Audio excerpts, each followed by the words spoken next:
জানিয়ে দিচ্ছি ডিসকভারির প্রধান শিরোনাম, সাথে আছে আমি মোহাম্মদ নিজামুদ্দিন। ঢাকা বিশ্ববিদ্যালয় সহ অন্যান্য বিশ্ববিদ্যালয়ের কোটা বিরোধী আন্দোলনে থাকা শিক্ষার্থীদের উদ্দেশ্যে প্রধানমন্ত্রী শেখ হাসিনা বলেছেন, তারা ইতিহাস জানে না, তাই রাজাকার স্লোগান দিতে তাদের লজ্জা হয় না। এ সময় ঢাকা বিশ্ববিদ্যালয়ের একটি হলের ছাত্রীদের কথা উল্লেখ করেন তিনি। সরকারের বদনাম হলেও দুর্নীতিবাজদের ছাড় নেই বলে আবারও হুঁশিয়ারি দিয়েছেন প্রধানমন্ত্রী শেখ হাসিনা। তিনি বলেন, সরকারের বদনাম নিয়ে ভাবি না, যেই দুর্নীতি করুক তার বিরুদ্ধে ব্যবস্থা নেওয়া হবে, কাউকে ছাড় দেওয়া হবে না। পররাষ্ট্রমন্ত্রী হাসান মাহমুদ বলেছেন, মুক্তিযুদ্ধের মাধ্যমে ৩০ লাখ শহীদের রক্তের বিনিময়ে এদেশ স্বাধীনতা অর্জন করেছে।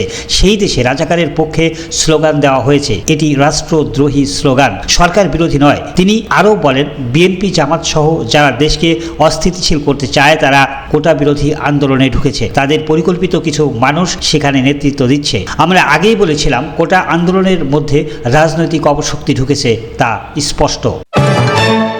সরকারি সফরে 2 সফর সঙ্গী সহ যুক্তরাজ্যের উদ্দেশ্যে ঢাকা ত্যাগ করেছেন বিমান বাহিনীর প্রধান air chief marshal Hasan Mahmud খান।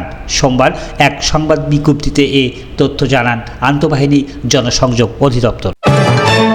প্রধানমন্ত্রী শেখ হাসিনার বক্তব্য প্রত্যাহারের দাবিতে বিক্ষোভ মিছিল নিয়ে ঢাকা বিশ্ববিদ্যালয় রাজু ভাস্কর্যের দিকে যাচ্ছেন জগন্নাথ বিশ্ববিদ্যালয়ের কোটা আন্দোলনরত শিক্ষার্থীরা। সোমবার দুপুর 2:30টার দিকে ক্যাম্পাসের কাঁঠালতলা থেকে একটি মিছিল প্রধান ফটক বের হয়ে টিএসসির দিকে যায়। এ সময় শিক্ষার্থীরা চেয়েছিলাম অধিকার, হয়ে গেলাম রাজাকার, লাখো শহীদের রক্তে কেনা দেশটা কারো বাপের না সহ নানা স্লোগান দিতে থাকেন।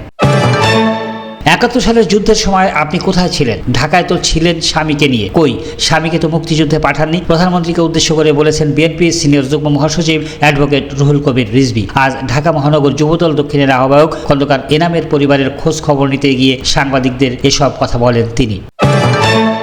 5 ইস্যুতে দীর্ঘমেয়াদী কর্মসূচি নিয়ে মাঠে নামছে বিএনপি ও নেতৃত্বাধীন যুগপৎ আন্দোলনের শরিক দলগুলো। আন্দোলনের প্রথম ধাপে ভারতের সঙ্গে সমঝোতা চুক্তির প্রতিবাদে সমাবেশ, মিছিল, রোড মার্চ, পদযাত্রা, সেমিনার সহ একগুচ্ছ কর্মসূচি থাকতে পারে। বিএনপির নির্ভরযোগ্য সূত্র জানিয়েছে বিষয়টি। সরকার বিরোধী যুগপৎ আন্দোলনের 3 মাসের একটি কর্মপরিকল্পনা তৈরি করেছে বিএনপি ও শরিকরা। আগামী সপ্তাহে এই কর্মসূচি শুরু হতে পারে।